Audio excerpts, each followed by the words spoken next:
Salam alaikum. Bonjour. On va aborder aujourd'hui la notion de l'intensité et tension électrique. En électricité, de même, on va voir la loi des nœuds au point de vue intensité du courant et loi des mailles pour la tension électrique. Niveau lycée. Bien. Donc, l'énoncé de cet exercice, soit le circuit représenté ci-dessous, il comporte un générateur et plusieurs lampes. Seules les lampes L6 et L7 sont identiques. On a ici un certain nombre de lampes qui sont branchées en série en élévation. Au bord de ce générateur, on a 7 lampes et d'après les données, on a les lampes L6 et L7 qui sont identiques. Les données, I1, c'est-à-dire l'intensité I1 est de 0,1 ampère, I4 est de 20 milliampères, et pour les tensions, UAB de 4 volts, UCB moins 2 volts, UGD est de 7 volts, UE2 est de 1, moins 1 volt et UGF est de 10 volts. On a ici 12 questions. Pour la première question, indiquez le sens du courant dans chaque branche du circuit. 2. Comparez en justifiant votre réponse les valeurs I2 et I4. Pour ces indices, il indique le courant ou bien qui traverse la lampe L2 par exemple. Et pour I4, c'est l'intensité du courant qui traverse la lampe L4.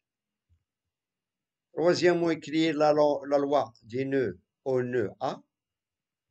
Quatrième question, en déduire la valeur du I3.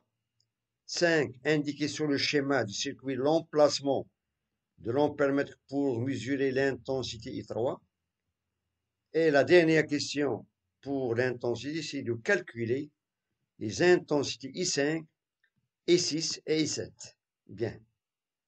Pour les tensions, question 7, représenter les tensions UAB et UCB. Et question 8, en appliquant la loi des mailles dans la maille ABCD, déterminer la tension UDA. Question 9, calculer la tension UGA. Question 10, représenter sur le schéma du circuit de branchement du voltmètre qui permet de mesurer la tension UGA. Et pour l'avant-dernière question, comparez en justifiant votre réponse les tensions UEF et UHF. Question 12, déterminer les valeurs des tensions UEF et UHF. Vous pouvez remarquer d'après ces questions, on va aborder en même temps la notion des intensités du courant et la loi des nœuds. De même pour la tension C et pour la loi des mailles pour cette tension. Bien. Et on a choisi un circuit qui comporte en même temps des dipôles qui sont branchés en série et en parallèle. Bien. On passe maintenant à la correction. Commençons par la première question. Indiquer le sens du courant dans chaque branche du circuit. Bien. On peut constater ici, d'après ce schéma, on a ici le générateur et on a les 7 lampes, voilà, dans ces branches. Et on nous demande de terminer, d'indiquer dans le schéma le sens du courant. Et on a vu au cours que le sens conventionnel, c'est une convention bien sûr, le sens conventionnel du courant est de la borne positive du générateur vers la borne négative du même générateur à l'extérieur et non pas à l'intérieur. Donc on doit toujours préciser à l'extérieur du générateur. Donc il part de la borne positive et il arrive à la borne négative. Ça, c'est la circulation du courant électrique. Et on a vu de même que la circulation des électrons, c'est le sens opposé de la circulation du sens du courant électrique. Bien. Dans ce cas, on a le sens dans ce schéma et voilà. Bien. On peut constater après ces flèches. Donc, on est ici I1, elle traverse la lampe L1, puis il arrive au nœud A pour se diviser en I2 et I3. Ensuite, au nœud D, il va continuer son chemin. Nœud E, Voilà. Et il arrive finalement à la borne négative du même générateur. Bien. Ça, c'est le sens du courant dans chaque branche de ce circuit. Question 2. Comparez en justifiant votre réponse les valeurs I2 et I4. C'est-à-dire les valeurs de I2, c'est-à-dire l'intensité du courant qui traverse la lampe L2 et l'intensité du courant qui traverse la lampe L4. On va les comparer en justifiant cette réponse. Hein? Donc, les deux lampes L2 et L4 sont montées en série, d'après le schéma. Donc, ils sont traversés par le même courant de même intensité. Donc, étant donné qu'ils sont montés en série, donc l'intensité I2 est égale à l'intensité I4. Voilà. Donc, il est traversé par le même courant de même intensité. Cela veut dire que I2 est égal à I4 qui est égal à 20 mA. 20 mA. Voilà. Question suivante. Écrire la loi du nœud A. On est ici le nœud A et on va déterminer ou bien écrire la loi du nœud à ce point, à ce nœud. On constate que le nœud A, on a la circulation du courant, donc il y a des intensités du courant, le courant qui arrive et du courant qui part. Voilà. Donc, d'après la loi du nœud, dit, qu'on a vu au cours, que la somme des intensités du courant entrant au nœud est égale à la somme des intensités du courant sortant du nœud. D'où on a I1, voilà, I1 est égal à I2 plus I3. Donc, I2 plus I3, ce sont des intensités du courant sortant du nœud. Par contre, on a la seule intensité, c'est l'intensité I1 qui entre un nœud. Donc, on a écrit au nœud A, la loi du nœud, c'est I1 est égal à I2 plus I3. Bien. Question suivante. En déduire la valeur du I3. Bien. On a ici I1 d'après les données est de 0,1 ampère. I4 est de 20 mA qui est égal d'après la question suivante, précédente, pardon, est égal à I2. Donc I4 est égal à I2, cela veut dire qu'il est égal à 20 mA. Il nous reste tout simplement d'après cette équation, la seule inconnue, c'est I3. D'où on a I3 est égal à I1 moins I2. Et on remplace, on a avec I2 est égal à I4 qui est égal à 20 mA. Et on aura, application numérique, on a I1 est de 0,1. Donc on peut laisser c'est l'unité de chaque intensité en ampères, ou bien on peut la convertir en milliampères. Donc on a laissé I1 en ampères, donc on doit convertir I2 ou bien I4 en ampères, c'est-à-dire 20 mA, c'est égal à 0,02 ampères. Et on trouve que l'intensité du courant I3 est de valeur 0,080 ampères, ou bien qui est égal à 80 milliampères. Bien. Question 5. Indiquez sur le schéma, c'est sur le même schéma du circuit, l'emplacement de l'ampèremètre pour mesurer l'intensité I3, c'est-à-dire l'intensité du courant qui traverse la lampe L3. Et on va indiquer sur même l'emplacement de l'ampèremètre. On sait que l'ampèremètre se branche toujours en série, et non pas en dérivation. C'est le contraire dans le cas de voltmètre. Donc, soit on peut placer cet ampèremètre à ce point ou bien à l'autre point, c'est-à-dire pour mesurer l'intensité qui circule dans cette branche AD, qui va traverser la lampe L3. Voilà. Et on aura l'emplacement de cet ampèremètre, on peut choisir ce point. Voilà. Donc, pour mesurer l'intensité du courant qui traverse cette branche. Bien. Donc, question suivante, question 6. Calculer I5, I6 et I7. C'est-à-dire l'intensité du courant qui traverse la lampe L5, puis la lampe L6, puis la lampe L7. Ce sont des intensités. On va commencer par le calcul de l'intensité I5. Voilà, I5. Dans ce cas, on a le nœud D. On a ici l'intensité qui traverse la lampe L5. Donc, on fait appel, bien sûr, à la loi des nœuds. Au nœud D, on a I3, voilà, I3, plus I4 est égal à I5. C'est-à-dire toujours la somme des intensités entrant en E est égale à la somme des intensités sortant. Donc, on a ici l'inconnu, c'est I5. On a I4 déjà connu d'après les données, qui est égal à I2, voilà, 20 mA. Et 3, on a déjà calculé, c'est égal à 0,080 ampères. Voilà, il suffit de faire ou bien d'appliquer la relation. On trouve que I5 est égal à 100 mA. 100 mA. Bien. Pour l'intensité I6 et I7, voilà. Donc, on a I6 et I7. La même chose, on a ici le nœud E. Voilà, on applique la loi du nœud. On a les lampes L6 et L6 et L6 et L7 sont identiques. Voilà. Cela veut dire que I6 est égal à I7. Et on applique la loi du nœud au nœud E.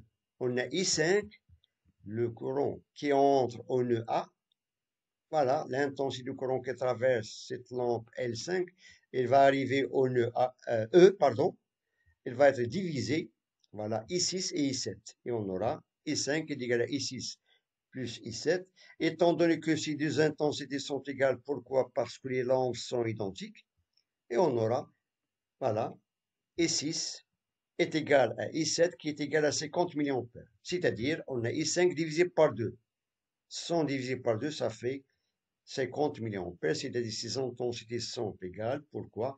Parce que les lampes sont identiques. Parce qu'elles portent les mêmes caractéristiques nominales, tout simplement. On passe maintenant à la question suivante. Question 7. Représenter les tensions UAB et UCB. Donc, on a abordé d'après les 6 questions précédentes la notion de l'intensité dans le cas de la dérivation et dans le cas de lorsqu'on a des éléments ou bien des dipôles sont branchés en série. Maintenant, on va aborder la notion de la tension. Tout d'abord, on va représenter les tensions UAB. C'est-à-dire UAB, c'est-à-dire que la tension au bord de ce dipôle qu'on peut le nommer le dipôle AB. Donc, lorsqu'on écrit cette écriture UAB, c'est-à-dire que le potentiel A est supérieur au potentiel B. Donc, on doit orienter cette tension, la flèche de cette tension, de B vers A. Cela veut dire que la tension, le potentiel A est supérieur au potentiel de B. De même pour UCB, le potentiel C est supérieur au potentiel B. Voilà. Commençons par la représentation de la tension UAB dans ce schéma. Bien. Donc, on a ici, voilà, la représentation UAB. On a toujours le potentiel A est supérieur au potentiel B. Donc, on doit toujours indiquer la pointe de la flèche à la première lettre A. Voilà. Par contre, B, c'est la fin de la flèche. Le début de la flèche, pardon. Le début de la flèche, c'est B. Et la pointe de la flèche, c'est le potentiel positif, le potentiel supérieur. Ça, c'est la représentation UAB. De même pour UCB, la même chose. On a ici B, c'est le potentiel le plus grand. Voilà. Et on a, la flèche est indiquée ou bien orientée dans ce sens, vers le potentiel le plus grand, B. On passe maintenant à la question suivante, question 8. Bien, on applique la loi des mailles dans la maille ABCD, déterminer la tension UDA. On a ici la maille ABCD, A, B, C, D. On va déterminer à quoi est égale la tension UDA, c'est-à-dire la tension en bord de la lampe L3, en appliquant la loi des mailles. Donc, la loi des mailles dit que la somme des tensions dans une maille est égale à 0. Donc, on fait par exemple le tour d'après le sens des aiguilles d'une montre. Donc, on peut prendre par exemple UAB, voilà, UAB, plus UAD, UDA, plus UCD, plus EBC est égal à 0. Donc, on va revenir au même point du départ. Voilà. Étant donné que ces lampes sont montées en série dans cette maille. Voilà. Donc, les lampes L2, L3, L4 sont montées en série dans la maille ABCD. Voilà la maille ABCD. La somme des tensions entre chaque lampe est égale à 0. Donc, on applique la relation. On a UAB plus UDA plus UCD plus EBC est égal à 0. Donc, on a le même point de départ, 0. Sachant que UCD, il n'y a aucun dipôle, donc la tension est nulle à ce point. Donc, UCD est nul. Donc, il nous reste tout simplement seul inconnu sur UDA. Par contre, UAB, c'est donné d'après l'énoncé. UCB, c'est donné. Donc, on a donné ici UBC, c'est-à-dire est égal à moins UCB. C'est l'inverse de cette donnée. UCB est égal à moins 2 volts. Cela veut dire que UBC est égal à 2 volts. Et on tire l'inconnu. On a UDA est égal à moins UAB, moins UCD, moins UBC. Et on va remplacer. On a AB, UAB est égal à 4 volts, c'est-à-dire moins 4. UCD, c'est déjà expliqué entre ces deux points, il n'y a aucun dépôt, donc est égal à 0. UBC, voilà, BC, on a UCB est égal à moins 2. Cela veut dire que EBC est égal à 2 volts, donc c'est moins 2. Et on trouve finalement que UDA est égal à moins 6 volts. UDA est égal à moins 6 volts, cela veut dire que UAD, l'inverse de cette tension, est égal à 6 volts. Ça, c'est la tension aux bornes de la lampe L3, qui est égale à 6 volts. Bien. Question suivante. Calculer la tension UGA. La tension UGA, c'est-à-dire la tension entre les bornes de la lampe L1. La tension UGA. On va faire la même chose. Voilà. En appliquant toujours la loi des mailles.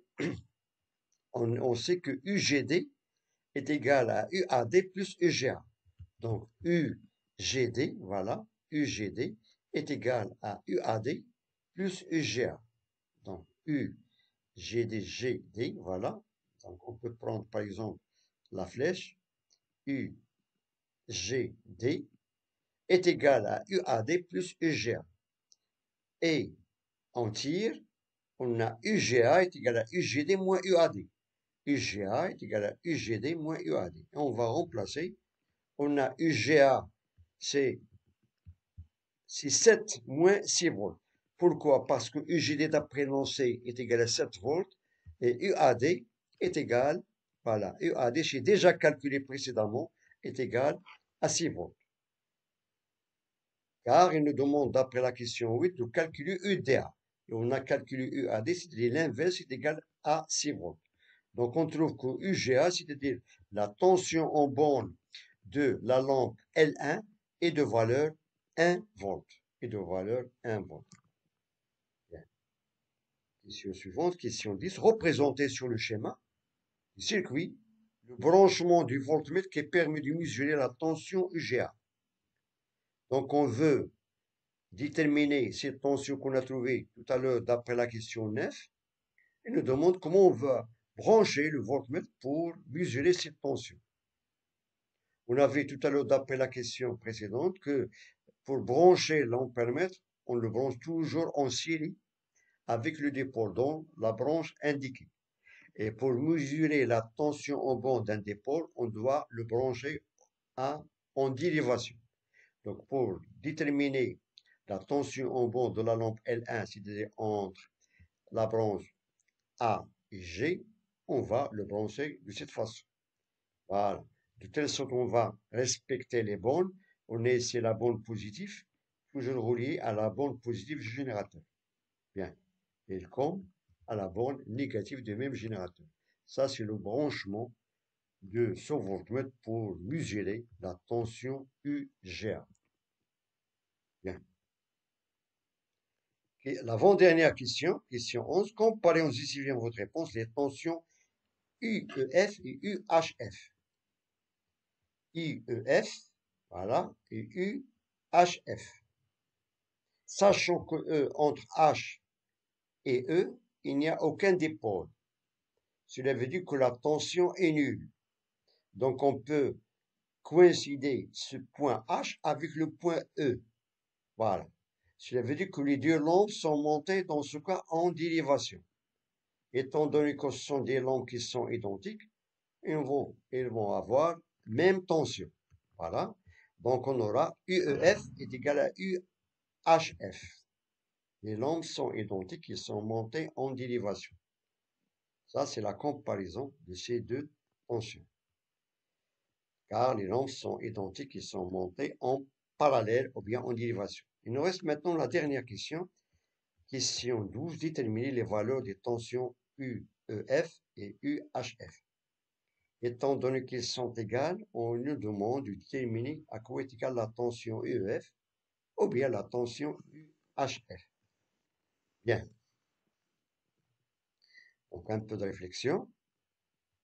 Donc, on sait que d'après la loi des mailles, on va prendre la maille précédente, voilà. Une fois on trouve UEF,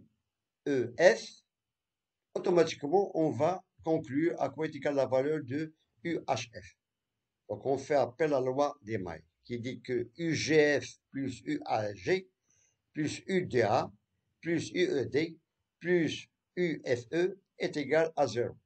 Donc, on a UGF, c'est-à-dire, voilà, on a UGF plus UAG plus UDA plus UDE, ou bien ED, plus UFE est égal à 0. Donc, on fait le tour, voilà.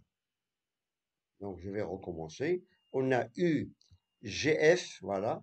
UGF, c'est-à-dire c'est la tension en bande du générateur, plus UAG, c'est la tension en bord de la lampe L1, plus UDA, c'est la tension en bord de la lampe L3, plus UED, la tension en bord de la lampe L6, et finalement, L5, pardon, et finalement, la tension en bord de la lampe L6. On arrive au même point du départ qui est égal à 0. Et on va extraire l'inconnu de cette équation. C'est tout simplement UFE. Voilà. On a UFE est égal à moins la somme de ces tensions, UGF plus UAG plus UDA plus UED. Voilà, et on va remplacer. Voilà, on a UGF, c'est-à-dire c'est la tension en bande du générateur, c'est donné, est égal à 10 volts, moins UAG est égal à 1 volt, et UDA, qu'on a déjà calculé précédemment, c'est moins 6. Voilà. Et finalement, UED est égal à moins 1 volt. Et on trouve que la tension entre la branche UFE, est égale à moins 2 volts. Cela veut dire que la tension UEF, c'est 2 volts. Bien sûr, c'est l'inverse.